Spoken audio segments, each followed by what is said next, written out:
Hello बच्चों, आइए प्रश्न को देखते हैं। यदि एफ एक्स बराबर दे रखा है वर्गमूल में 1 माइनस एक्स बटा में 1 प्लस एक्स, तो एफ कोस 2 थीटा का मान ज्ञात कीजिए। प्रश्न को हल करने से पहले इसकी मुख्य अवधारणा के बारे में चर्चा कर लेते हैं। मुख्य अवधारणा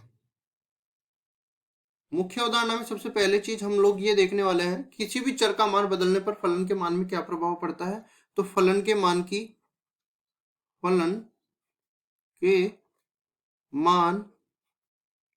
चर के मान पर निर्भरता, चर के मान पर निर्भरता कैसे निर्भर करता है। चर के मान पे फलन का मान। जैसे मान लो कि एफ एक्स बराबर ये दे रखा है कोई फलन ए एक्स की घात, द्विघात फलन मान लेता हूं मैं, प्लस बी एक्स प्लस सी के बराबर ये दे रखा है। अब देखो मैंने चर का मान बदल दिया, एक्स की जगह वाई रख दिया, तो इस फलन में भी जहां जहां एक्स दिख रहा है ना वहां वहां वाई आ जाएगा। ए वाई की घात 2 प्लस बी वाई प्लस सी, इस तरह से बन जाएगा। अब देखो कुछ और चीजें भी हम लोग देख लेते हैं जो प्रश्न को हल करने में आसान बना देगी।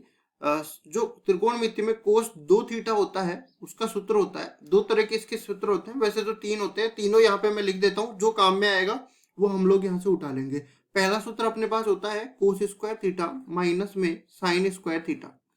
फिर अपने पास आता है दूसरा वाला सूत्र, ये बन जाता है 2 कोस स्क्वायर थीटा माइनस में 1। फिर आता है अपने पास तीसरा वाला सूत्र, ये अपने पास बनता है इस तरीके से 1 माइनस में 2 साइन स्क्वायर थीटा। ठीक है। अब देखो इस सूत्र से हम लोग आगे लिख सकते हैं, ये कोस 2 थीटा के बराबर है, ये भी कोस 2 थीटा के बराबर है। इस सूत्र से हम लोग आगे लिख सकते हैं, अगर 1 प्लस कोस 2 थीटा आ जाए तो ये बराबर हो जाता है 2 कोस स्क्वायर थीटा के। और इसी तरह इस सूत्र से हम लोग लिख सकते हैं, अगर 1 माइनस में कोस 2 थीटा आ जाए तो ये बराबर हो जाता है 2 साइन स्क्वायर थीटा के। ठीक है जी। अब चलते हैं हम सवाल में। तो सवाल में जो दे रखा है एफ एक्स, उसको उठा के लाते हैं। एफ एक्स बराबर दे रखा है 1 माइनस में एक्स बटा में 1 प्लस एक्स इस पूरे का वर्गमूल।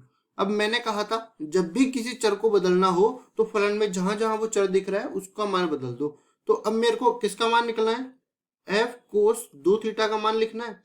तो देखिए यहाँ से जहां जहां एक्स दिख रहा है वहां पे कोस 2 थीटा रखना है, तो ये बनेगा 1 माइनस में कोस 2 थीटा बटा में 1 प्लस कोस 2 थीटा इस पूरे का वर्गमूल। अब तो देखो सूत्र लगाना बाकी रह गया है, 1 माइनस कोस 2 थीटा की जगह आ जाएगा 2 sine square theta, 1 plus cos 2 theta की जगह आ जाएगा 2 कोस स्क्वायर थीटा। तो कुल मिला के अपने पास एफ कोस 2 थीटा ये बराबर किसके आ जाएगा, ऊपर तो बन गया 2 साइन स्क्वायर थीटा और नीचे बन गया 2 कोस स्क्वायर थीटा, और इस पूरे का अपने पास आ गया वर्गमूल। अब देखिए 2 से तो 2 कट जाएगा, और साइन स्क्वायर थीटा बटा में कोस स्क्वायर थीटा कितना बनेगा, टेन स्क्वायर थीटा। और देखिए हम लोग जानते हैं कि किसी भी वर्ग का वर्गमूल लिया जाए तो वो उसी संख्या के बराबर आ जाता है, मतलब कि एफ कोस 2 थीटा किसके बराबर आ जाएगा, टेन थीटा के बराबर आ जाएगा। इसको ठीक से लिख देते हैं। देखो एफ कोस 2 थीटा बराबर आ गया टेन थीटा के।